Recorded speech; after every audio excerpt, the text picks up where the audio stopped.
Good evening everyone, welcome back to our channel. Today we will discuss about how will you obtain aspirin from phenol. यानी आप किस तरीके से aspirin को phenol की help से प्रिपेयर कर सकते हैं। तो देखिए ये क्वेश्चन जब भी एग्जाम्स में आता है तो वो इसी तरीके से पूछा जाएगा कि एस्प्रिन को फिनोल की हेल्प से किस तरीके से प्रिपेयर किया जा सकता है। तो ये जो फिनॉल होता है वो एस्प्रिन को प्रिपेयर करता है, तो कोई एक सिंगल स्टेप में रिएक्शन नहीं होती है, कई सारे स्टेप्स होते हैं और ना ही कोई सिंगल रिएजेंट एस्प्रिन को प्रिपेयर करता है। यहाँ पे एस्प्रिन को प्रिपेयर करने के लिए फिनॉल कई सारे स्टेप्स को फॉलो करता है, कई सारे रिएजेंट्स वहाँ पे यूज होते हैं, देन वहाँ पे एस्प्रिन का फॉर्मेशन होता है।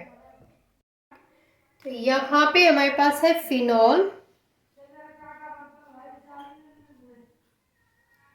और इस फिनॉल को हम रिएक्ट कराएंगे सोडियम हाइड्रोक्साइड के साथ NaOH के साथ। तो यहाँ पे क्या होगा, वाटर बाहर निकलेगा। यहाँ से वाटर कैसे निकलेगा, देखिए यहाँ से ये हाइड्रोजन और ये वाला हाइड्रोजन मिलके बनाएंगे H2 और ये ऑक्सीजन, तो H2O बाहर निकलेगा और यहाँ से जो Na है वो इस ऑक्सीजन के साथ जुड़ जाएगा। तो यहाँ पे हमें क्या मिलेगा, ये यहाँ पे आ गया ONA। क्या आपको पता है कि इसका क्या नाम है, इसको बोलते हैं हम सोडियम फिनॉक्साइड। तो इनके नेम भी साथ के साथ लिखते रहिएगा जिससे कि आपको याद रहे, ये है सोडियम फिनॉक्साइड।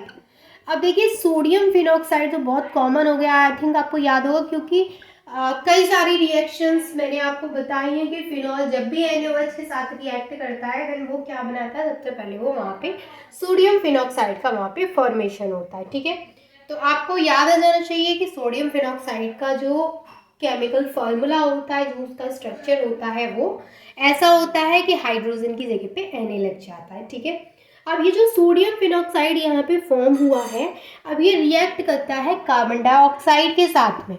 जब ये CO2 के साथ में रिएक्ट करता है तो यहाँ पे जो एटमॉस्फेरिक प्रेशर होता है वो होता है 8 एटमॉस्फेरिक प्रेशर। अब ये 8 एटमॉस्फेरिक प्रेशर पे कार्बन डाइऑक्साइड के साथ में रिएक्ट करता है तो क्या होता है कि जो CO2 है, जो CO2 का यहाँ पे मॉलिक्यूल है वो पूरा इससे जाकर के जुड़ जाता है, यानी ऑक्सीजन और जो सोडियम है इन दोनों के बीच में क्या COO जाकर के फिट हो जाता है। तो हमारे पास जो स्ट्रक्चर आता है इसके बाद वो आता है OCOONA। अब ये COO क्या है, यहाँ पे जो CO2 है वो है। ठीक है, अब इस स्ट्रक्चर का नाम क्या है, इसको बोलते हैं sodium phenyl carbonate.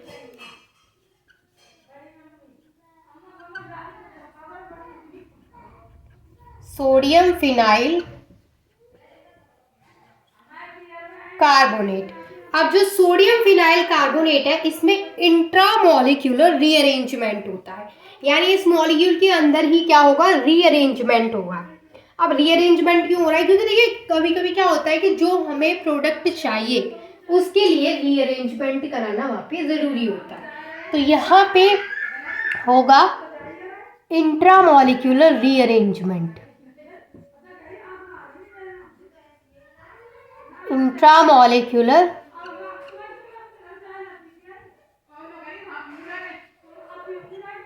Intramolecular rearrangement. अब क्या होगा यहाँ पे कि यहाँ पे इस वाली पोजीशन पे जो हाइड्रोजन है वो इस ऑक्सीजन के पास जाकर के अटैच हो जाएगा और ये जो COONA है वो यहाँ हाइड्रोजन जहाँ से निकलेगा वहाँ आकर के जुड़ जाएगा। तो हमें जो नया स्ट्रक्चर मिलेगा वो क्या होगा,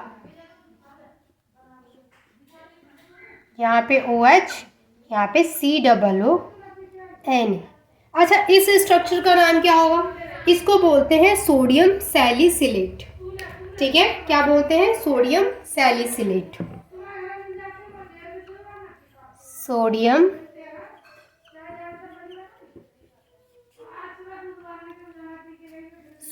सैलिसिलेट। अब जो सोडियम सैलिसिलेट मिला है हमें यहाँ पे उसको हम रिएक्ट कराते हैं डाइल्यूट H2SO4 के साथ में, यानी डाइल्यूट सल्फ्यूरिक एसिड के साथ में जब इसको रिएक्ट कराते हैं तो हमें वहाँ पे सैलिसिलिक एसिड का फॉर्मेशन होगा। सैलिसिलिक एसिड क्या होता है कि जहाँ पे COONA है उसकी जगह पे क्या होता है COOH, ये होता है हमारा सैलिसिलिक एसिड। अब यहाँ पे जो सैलिसिलिक एसिड हमें मिला है उसको हम CH3COCl के साथ में रिएक्ट कराएंगे। CH3COCl के साथ में। तो यहाँ से HCl बाहर निकलेगा, यानी ये वाला Cl और ये वाला हाइड्रोजन HCl बन के बाहर निकल जाएंगे। और बाकी का जो प्रोडक्ट हमें यहाँ पे जुड़ के मिलेगा वो क्या मिलेगा, मार्कर चल नहीं रहा ये वाला। तो यहाँ पे जो हमें फाइनली प्रोडक्ट मिलेगा वो क्या होगा, वो होगा एस्पिरिन, OCOCH3 यहाँ होगा, इस पोजीशन पे होगा COOH। ये क्या होता है, ये है एस्पिरिन। इसको एस्पिरिन के अलावा एक और नाम से जानते, बताइए क्या, एसिटाइल सैलिसिलिक एसिड। ठीक है, तो यहाँ पे एस्पिरिन से हम फिनॉल को फिनॉल से हम एस्पिरिन को किस तरीके से फॉर्म कर सकते हैं। तो यहाँ पे कितने सारे स्टेप्स हैं, ये सारे स्टेप्स फॉलो करते हुए आप एस्पिरिन को फॉर्म कर सकते हैं from phenol. So I hope this is clear to all of you. If you have any doubt, then you can ask me. I'm here to solve your all doubts, and thank you so much for watching this video.